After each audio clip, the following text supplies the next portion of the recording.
you notice the bass in my voice. It's Monday. Everything feels good today. You know why? Because we hit it. We did it. 10,000 subscribers and counting on the YouTube page. Bravo, people. Good job. You guys rock. We love you. Cheers to you. Even Aaron's drinking his drink back there for you. I'm a happy camper, I gotta say. The Kings are winning. You guys are subscribing. Last week's show got rave reviews, even though it was only like friggin' 10 minutes long. I don't care. It was good stuff. Good times. So, we have a DVD review this week. And we have 10 of your questions. That's a lot of questions. Let's get to it. This is from, I apologize, Sven Bex. He's from Belgium. Who do you think didn't deserve to be a Triple Crown WWE champion? And who deserved it but never achieved it? And what he means is who won World Tag Team, Intercontinental, and World Heavyweight or WWE Championship. Who am I going to say didn't deserve it, Aaron? Take a wild guess. Take a guess. I wasn't paying attention. Who didn't deserve to be Triple Crown champion? World WWE, Intercontinental, and Tag Team. Who am I going to say? I have no idea. Rey Mysterio. That's who didn't deserve it. I don't care what anybody says. Again, I'll say it till the day I die. Without Eddie Guerrero's passing, Rey Mysterio would have been world champion. So he didn't deserve it. Two guys that did deserve it that never got there because they won the Intercontinental both, and they both won the tag team titles. They were tag team champions together, as a matter of fact. Owen Hart and the British Bulldog, Davey Boy Smith. Bulldog was tag team champion with Dynamite and with Owen, and he was Intercontinental champion, and he was the first ever European champion. Owen Hart was Intercontinental and European and tag team champion. And both of them deserved at least a brief run, if not a little bit longer, with the WWE Championship. And they didn't get it. So, that's my story. I'm sticking to it. Alright, this question comes from Adam. What is your all-time favorite traditional Survivor Series tag team? Wow, that goes back 22 years of Survivor Series teams. I've only been watching since 1990, so it's 20 years. Almost 20 years now. God, I've been watching wrestling forever. Ugh. Anyway, my favorite team did a clean sweep in 2006. It was Team DX. Shawn Michaels and Triple H were the captains, and their partners were CM Punk and the Hardy Boys, Matt and Jeff. They swept Edge, Orton, Helms, Gregory Helms, Mike Knox, and the then Johnny Nitro before he became John Morrison. That was my favorite team. They swept through that team like that. I watched that Survivor Series on pay-per-view, and I was astounded that that team just blew through Team Rated RKO. Good stuff. Good times. This is from Corey Scott. Do you think there's any chance of any of the ECW originals getting inducted in the WWE Hall of Fame? And if so, who do you think it should be? I think actually the actual stable of the originals, of the four of them, RVD deserves it by far. And, you know, yes, I'm a kiss up. Yes, he's my friend. I don't care. But Rob deserves it. Tommy deserves it for his dedication to the business, his effort put in to ECW, and his effort put into WWE since he's been there for the last 8 years.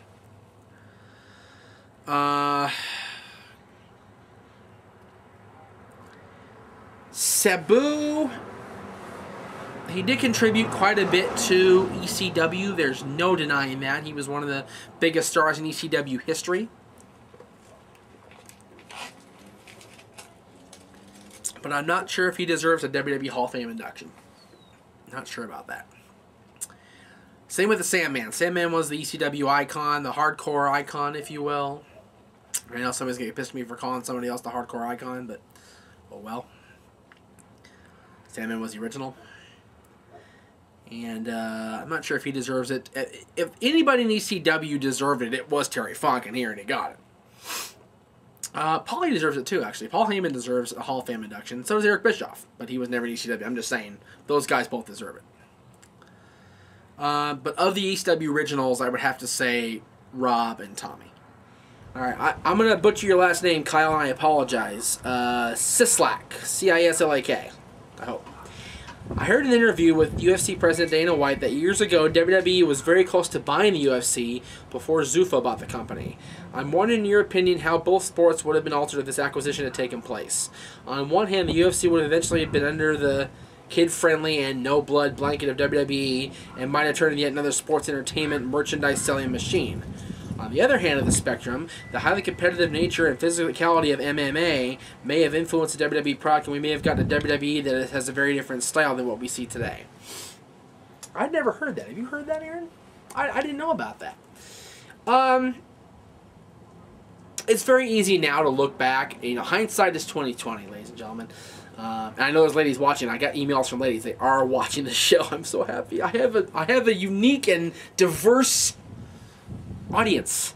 Hindsight is 20/20. It's easy to look back and go, oh, well, you know, if WWE bought the UFC, then this would have happened. If UFC had gone with this guy, this would have happened.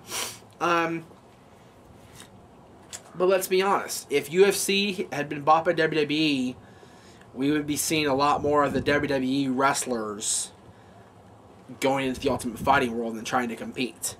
And a lot of these guys, with the exception of very few, like a Brock Lesnar, like a Bobby Lashley, like a Ken Shamrock, Dan Severn, and even Tank Abbott from WCW, don't have that nasty, vile persona that they can tap into to compete at an Ultimate Fighting level. So I think it would have been bad for both companies if WWE had indeed purchased UFC. I think the way it is now, where UFC is becoming bigger and more famous and they're gaining a broader audience, will hopefully force WWE to kind of take notice and go, we better do something. Much like TNA's acquisition, I keep bringing this up, but it's a big story. I hate to do it. TNA's acquisition of Hulk Hogan and Eric Bischoff is going to force WWE to hopefully get a kick in their ass and go, maybe we better do something now. UFC's popularity is the same way. This is from Terrence Rose. What is your opinion of TNA having two major stables? It seems like every match is either about World Elite or the Main Event Mafia. Do you believe it is killing their product? Well, if you've noticed, the Main Event Mafia is all but gone. Booker's on his way out. It looks like they're building something with Scott Steiner and Lashley, but that may not come to fruition if Scott Steiner doesn't stick around. Nash is doing his own thing with Eric Young and trying to get his title back. And Angle's a babyface now. They turned Angle face. He came out of the face tunnel and faced Desmond Wolfe last week. And to confront him.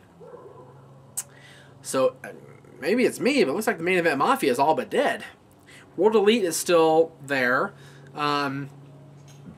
Excuse me. World Elite looks like it's going to be the stable to dominate now because the Mafia's kind of petered out, kind of disbanded. So, which sucks for Main Event Mafia fans like me. I prefer the Mafia or the World Elite. I prefer the participants in World Elites. I like the young guys, but the Main Event Mafia stable I thought was pretty cool. But that's just me. I'm an old school guy. This is from Gino Eddington Jr. I apologize if I messed up any part of your name. What are your thoughts on the WWE entrance set? I hate that Raw, SmackDown, and ECW have all the same set. Gotta look at it from an economy point of view, Gino. Think about how much each of those sets cost WWE to manufacture. Think about how much it costs to bring 3 separate sets on the road every week. Think about how much, you know, it's all about cost. It's all about the almighty buck. It really is. That's all this country is about. That's all this world is about, is the almighty dollar. And cost effectively, it is cheaper for them to have one set and just change the color scheme. I for one, don't have a problem with it because it's not like, you know, TNA has the same set. every week. They have the same. They record at the same studio every week. I got no problem with TNA. A lot of you don't have a problem with TNA's setup. You have a problem with storylines and the way it's written. Don't get me wrong, but the setup itself, the presentation, not that big a deal. They have the face tunnel. They have the heel tunnel. Boom. That's it. And they have the pyro and everything. And that's it. WWE has one set for all 3 shows, and I think it's a great idea. I think it's very ingenious by Vince McMahon and his staff to cut costs and allow that to happen. Alright, today's DVD review request came from Brian Conley, and I chose to honor it because, again, I keep getting emails about, you recommend everything, you're such a wishy-washy, why don't you turn down something? I buy this stuff because I like it. So I'm gonna recommend this one with a few exceptions. Heartbreak and Triumph, the Shawn Michaels story. I like the bio a lot. I like the bio, but one thing that Aaron liked that I didn't, that Aaron likes about DVDs that I don't particularly like sometimes when they're doing specific DVDs, is the choice of matches. Aaron will tell you, and I tend to agree most time, they tend to regurgitate the same matches on every DVD when WWE promotes these DVDs. That's why I'm looking forward to the Hogan DVD, because you're going to see matches you've never seen on DVD before. The one that's coming out, if they still do it. If they still do it. I bet you they don't do it now. But this one, you know, Aaron, what's Shawn Michaels' greatest match? Ladder match? Ladder match with Razor Ramon. Or Iron Man? Iron Man match with Bret Hart. Is that on this DVD? No. Neither one of those on this DVD. They have a match with the Hart Foundation in October of 1990 that was supposed to be 2 out of 3 falls for the World Tag Team titles that Bret and Shawn both talked about in their books.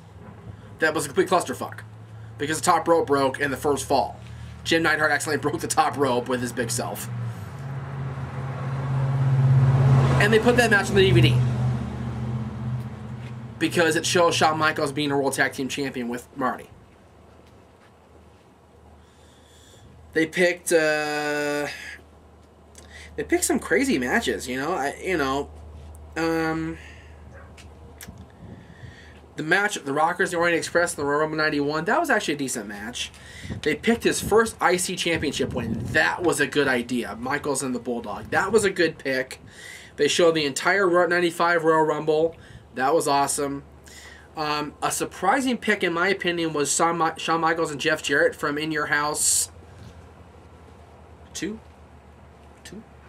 from July of 95, where Michaels beat Jeff Jarrett for his second Intercontinental title, I believe. Maybe third. I don't remember. Doesn't matter. But then they skip from King of the Ring 96, Shawn Michaels and the Bulldog, all the way to December 03, Shawn Michaels Triple H World Championship. Now again, since he's been back, Aaron, would you not agree that a better match to pick would be the 3 Stages of Hell match? SummerSlam 02 should be on here? Right. They talk about it in the bio, but they don't show the match. The match selection on this DVD is faulty at best. The biography is tremendous. So, if you buy the DVDs for the bios, then go ahead and pick this up. Heartbreak and Triumph. If you buy it for the match selection, you're better off buying a different DVD for Shawn Michaels stuff, I think. This is from Louis Calusio. This is kind of a long one, I apologize. I picked this one specifically to answer. I really wanted to answer this one. I'm a little confused as to why you do talk wrestling. Do you do the show to inform, express your opinion, or to promote the business? We all know that professional wrestling is scripted, and I do not believe that you can inform the community at the same time as promoting it, because then it makes what you're saying seem as crap.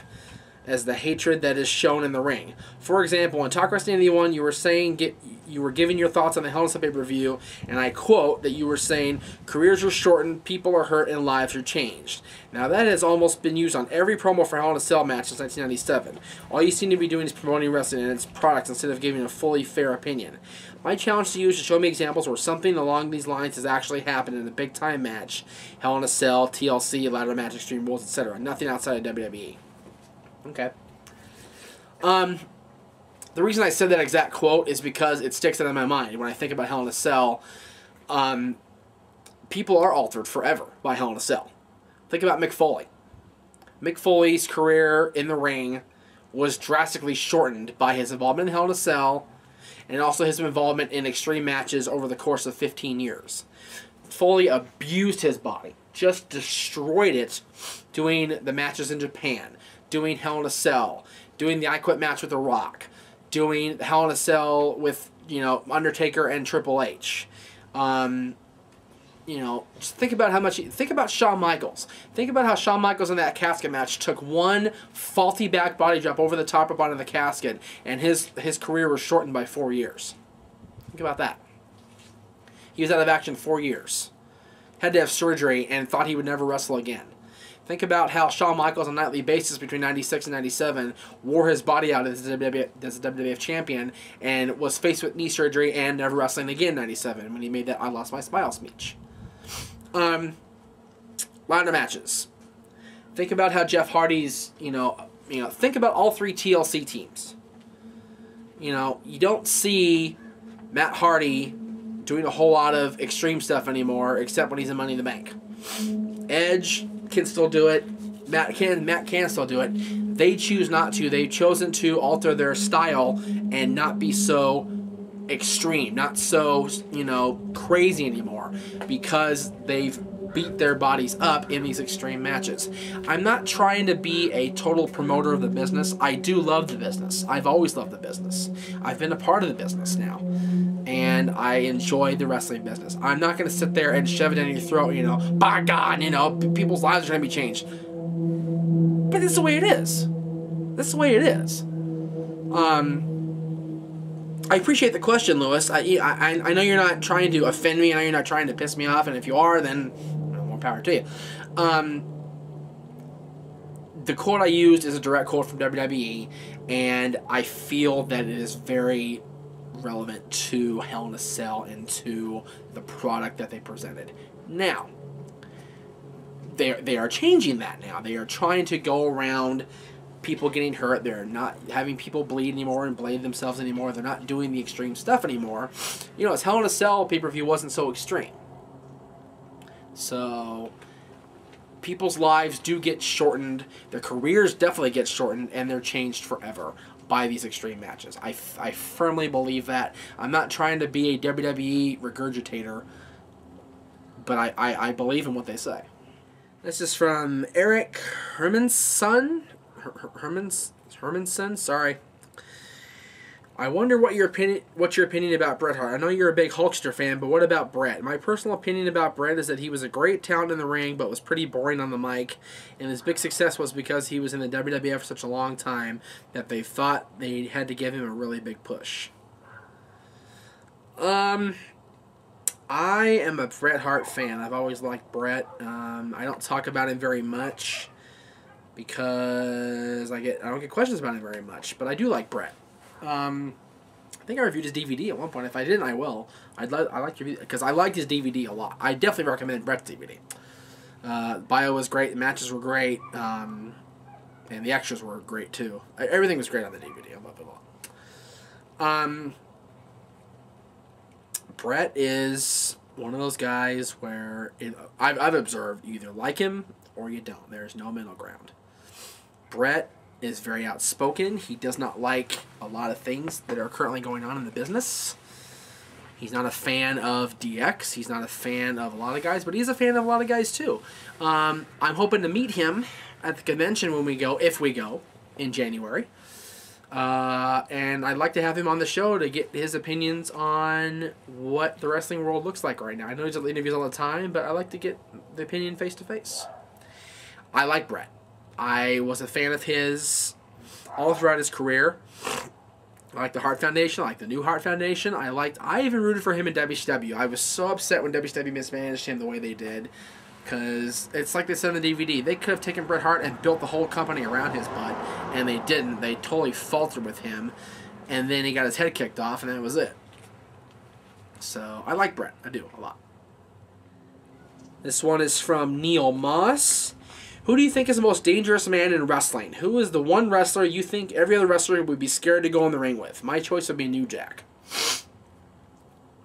Hard to argue with New Jack. New Jack's crazy.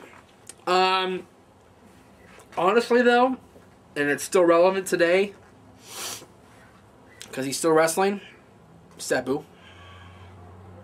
Sabu is exactly what they called him in ECW and what they called him in WWE. Homicidal, suicidal, genocidal. He will risk his life and his body and his limbs and everything he can to entertain the people and to get people to buy tickets to come back to the next show. New Jack, I've met New Jack and he's a nice guy. So, I never met Sabu. I don't know about Sabu. Rob, Rob's good friends with Sabu, and, Rob praises Sabu constantly. And he seems like a nice guy outside of the ring. It just, for me, in between the ropes, Sabu's dangerous. Another guy who's dangerous in wrestling, who a lot of people call sloppy, a lot of people call, dangerous, hardcore, and insane, is the guy you all saw in the Wrestler movie, the Necro Butcher. Who, again, outside of the ring, chill guy, he'll smoke weed with you, he's an awesome guy, but in between the ropes, he will potato you, he will use a chair on you, he'll staple your head shut, he's crazy. So, probably either Sabu or the Necro Butcher will be my choices. Alright, that's going to do it for Talk Wrestling this week. Again, 10,000 subscribers! Woohoo! Keep it rising, people. Keep it coming. Oh, here comes Noah. No! Just kidding. Don't say that. New storyline for 2010. That's right. The storyline is coming in 2010.